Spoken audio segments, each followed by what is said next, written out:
Today I'm reading from the 5th chapter of the book of Isaiah, the Dead Sea Scrolls.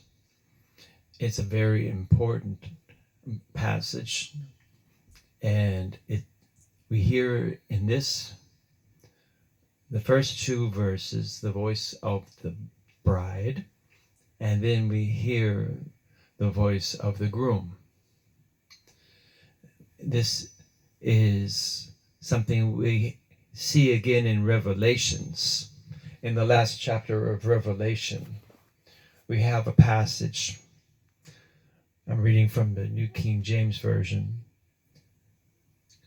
And Revelation 22, verse 16 reads, I, Jesus, have sent my angel to testify to you these things in the churches. I am the root and the offspring of David, the bright and morning star. And the Spirit said, and the Spirit and the bride say, come. And let him who hears say, come. And let him who thirsts come.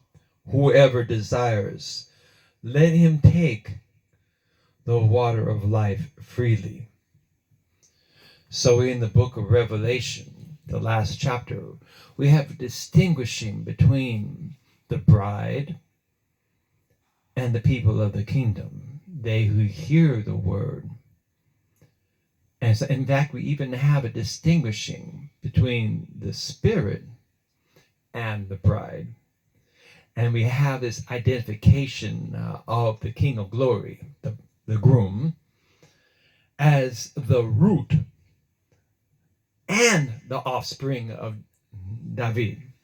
In other words, he who is called the son of David is the root of David, he who through David came. For in the image of the Elohim was created the first man and woman. Now I'm addressing this prophecy that I was given to deliver, and it's important for me to deliver it because I was given it. I was given the prophecy of the house of Joseph. I camped out for 10 months on the shores of Galveston Island, hauling water, eating fish we caught from the net, and walking many, many miles to find work so I could pay for gasoline to make journeys to town to get supplies.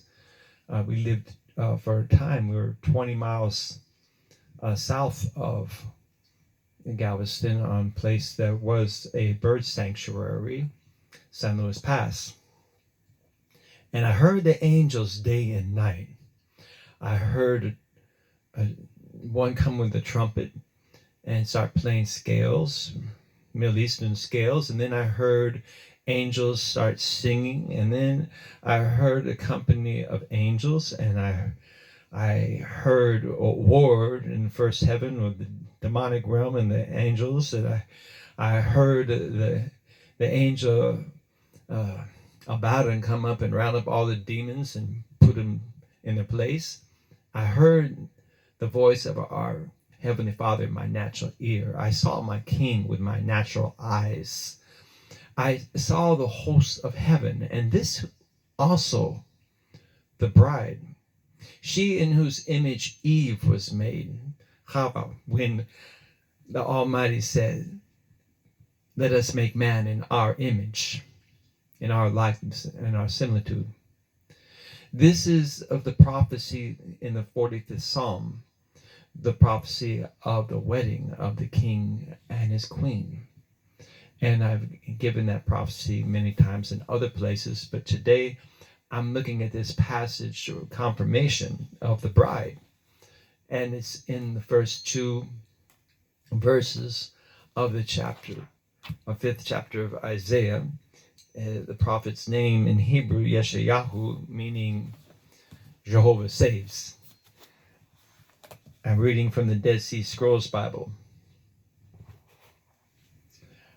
I will sing for my beloved my love song about his vineyard. My beloved had a vineyard on a very fertile hill. He dug it out, cleared it of stones, and planted it with choice vines. He built a watchtower within it and also hewed out winepress in it. Then he waited it for it to produce grapes, but it produced wild grapes.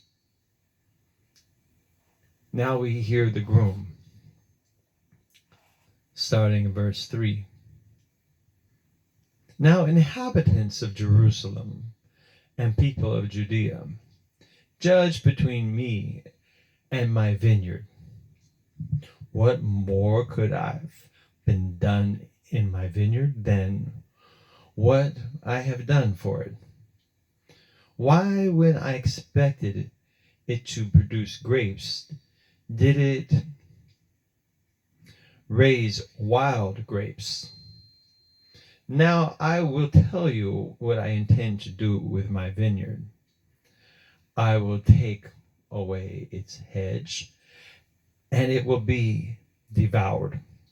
I will break down its wall, and it will be trampled down.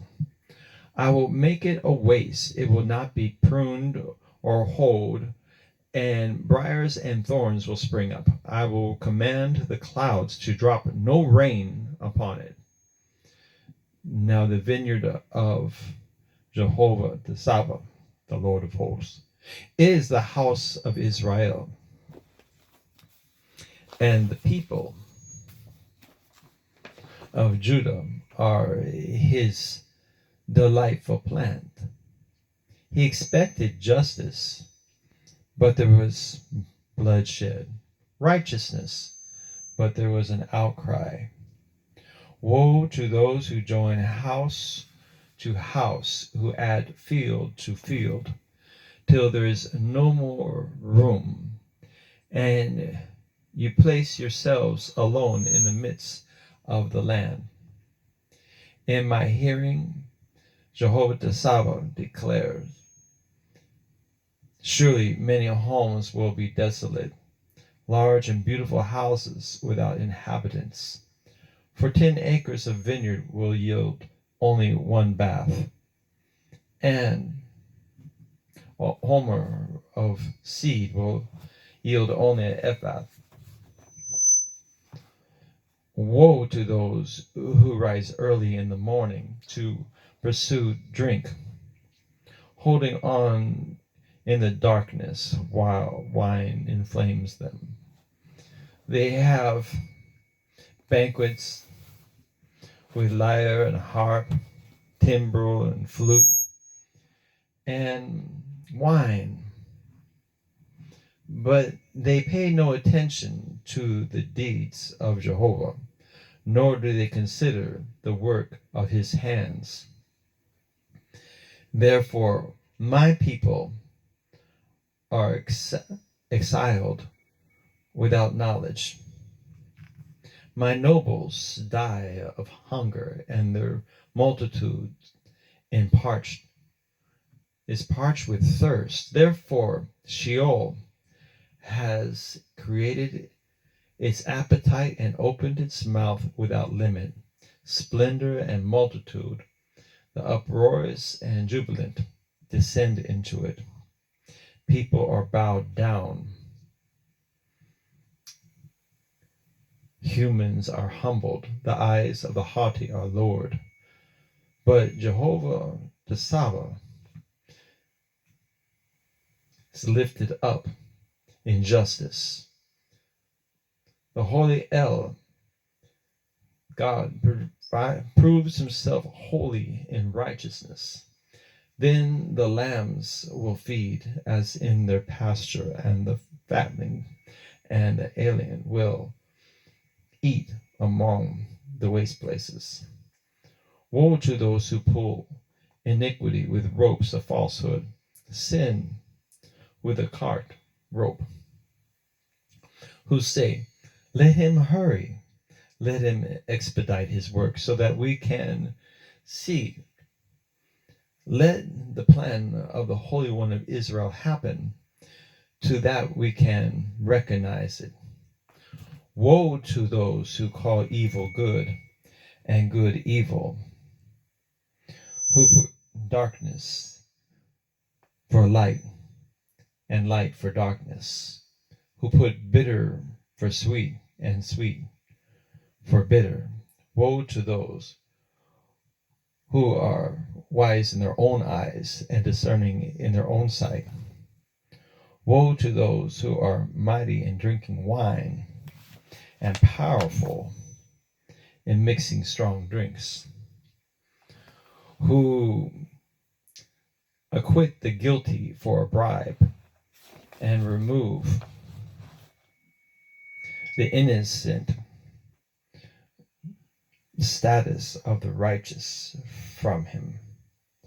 Therefore, as the tongue of fire devours the stubble, and as a fire strikes down on the flames, just so their root will become rotten and their blossom will go up like dust, because they have rejected the law of the Lord of hosts, Yehovah Tasaba, and despised the word of the Holy One of Israel.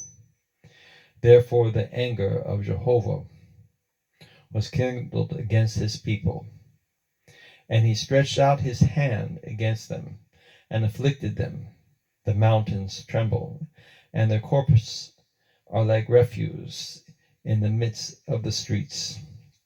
For all this his anger was not turned away. His hands are stretched out still. He will stand up a signal to the nation far away and whistle for them from the end of the earth. And indeed, they come speedily and swiftly.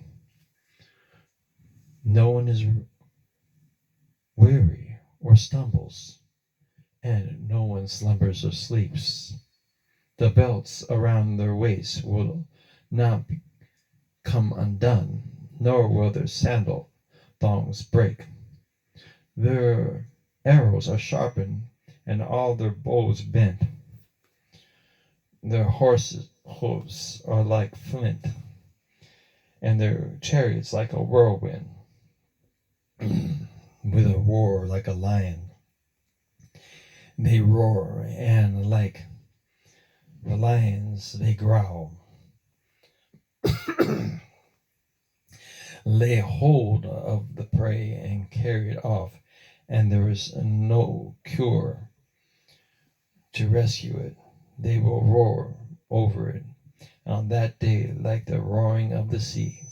If one looks to the land, there is darkness and distress. The light grows dark in the clouds.